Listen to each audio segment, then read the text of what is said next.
They support the higher education students' struggle for free education.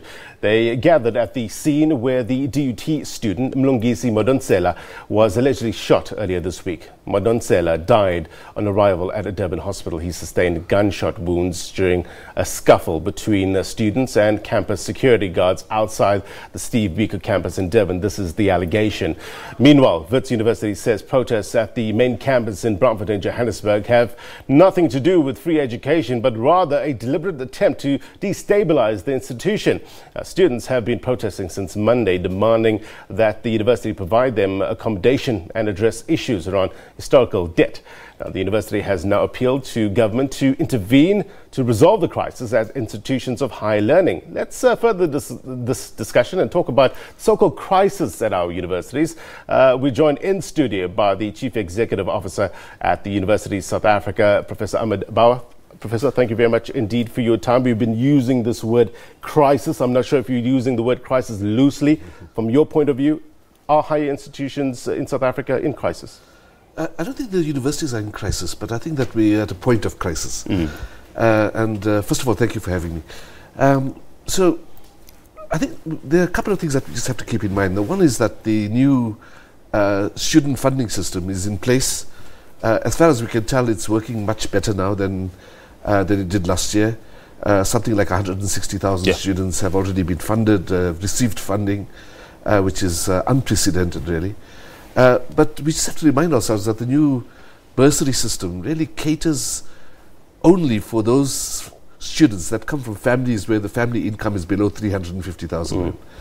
What that means essentially is that if students come from families where the family earning is 360 or 400, or that those students don't qualify for fellowship. You're talking about the so-called missing middle, isn't it? That's correct. That's correct. And, I just want to give you some figures with regards to the administrator for National Student Financial Aid Scheme. As of the 6th of Feb, more than 160 students from different institutions have received the money, and the number is growing. But I want to talk about the so-called missing middle. Who can't afford, as you say, to pay for the fees, but who don't qualify for NSFAS. Where does the solution lie here? That's a very serious question. And it's a question that isn't going to be answered by the universities. It's going to be a question that's going to be answered more broadly. On the one hand, of course, there's kind of the logic, that if families are earning 350, 360, 370,000 and above, that they should be planning for this. Of course, that doesn't happen all the time. Some families, I suppose, will have kind of managed this in this period. But we don't have a system at the moment that addresses the needs of these students.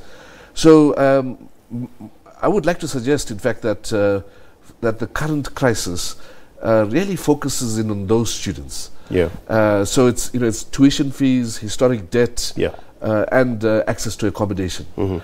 Those are all three very big issues. And the President last night mentioned 5 urgent tasks that need to be done, and one of them, I think it was second on the list, was the improvement of the education system. He also spoke about student accommodation. We've got a clip. Let's just play it. We are concerned about developments on some campuses right now this week, especially with regard to reports of violence and intimidation. Of particular concern is the tragic death of Mlungisi Madonsela, a student at the Durban University of Technology. We extend our deepest condolences to his family and call on law enforcement agencies to thoroughly investigate this incident. And we call on student representatives and university authorities to work together to find solutions to the challenges that students are facing. Minister Pandor is working persistently to address precisely this problem. Professor Bawa is still with us. Professor, no doubt that the Durban University of Technology is close to your heart. You are the former Vice-Chancellor and Principal there. I mean, for what you've seen, what's your initial reaction? It's a very tragic event, and we don't know the full details yet, of course, but what is of deep concern is the fact that there were guns on the campus. Well, let's talk a bit about that, and not only in DUT, but in institutions generally. Yeah. Is it necessary for live ammunition to be, to be used? In fact, there's a general rule that there shouldn't be any live ammunition, live weapons on campuses, and I think that the investigation that the president has called for has to take its route. Whoever had the gun shouldn't have had a gun. Right. He or she wasn't a policeman. That's a separate matter. So is that a rule? Is that a rule that private security companies who guard campuses are not allowed to use live ammunition? That's generally the rule. That if a university rents in a security company, insources a security company, outsources at least security company to a security company, that one of the rules is that there will be no live weapons. I just want to talk a bit about student accommodation, and I want to go back to what the president said yesterday. He said government is committed to contribute about 100 billion rand into the infrastructure fund over the next 10-year period, and he goes on to say, as a first step, it will expand the projects underway, such as student accommodation. Important. Yes. So our universities currently provide accommodation for about 25% of the students in the system. Now, I think that we just have to be slightly nuanced about this discussion. I mean, there's no possibility, it seems to me, for universities to provide accommodation to every student. So it's really about saying, that we have to be quite strategic about the way in which those resources will be deployed.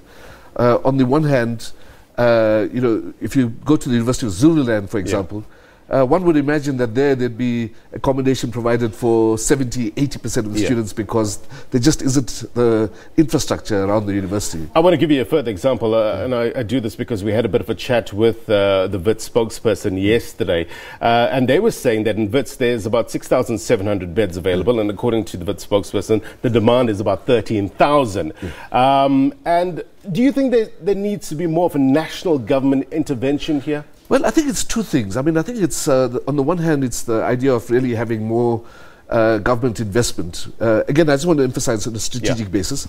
On the other hand, it's really about saying that, universities and families and students should really begin to look at the infrastructure around the university and to begin to make use of residential capacity around the universities. Professor, we're fast running out of time. It's approaching 10 o'clock. Thank you very much indeed for coming through and giving us your thoughts. Thank you so much.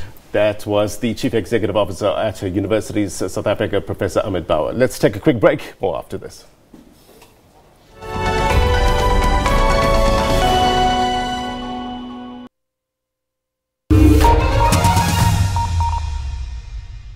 Over the next 13 weeks, we'll be taking 16 ordinary single South Africans on an epic journey.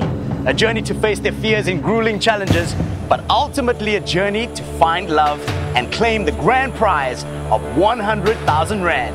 Welcome to the longest date. 16 strangers are randomly paired to take on one of the most demanding dating games on television. Be careful out there.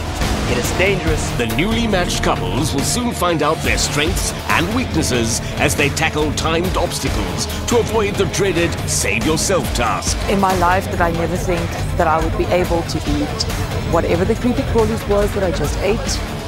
But some of the challenges are a tad sweeter. And good lips. Love is love. It comes in all forms, shapes, sizes, colours. Join us from the 11th of February for the ultimate dating game, The Longest Date, exclusive to SABC 3.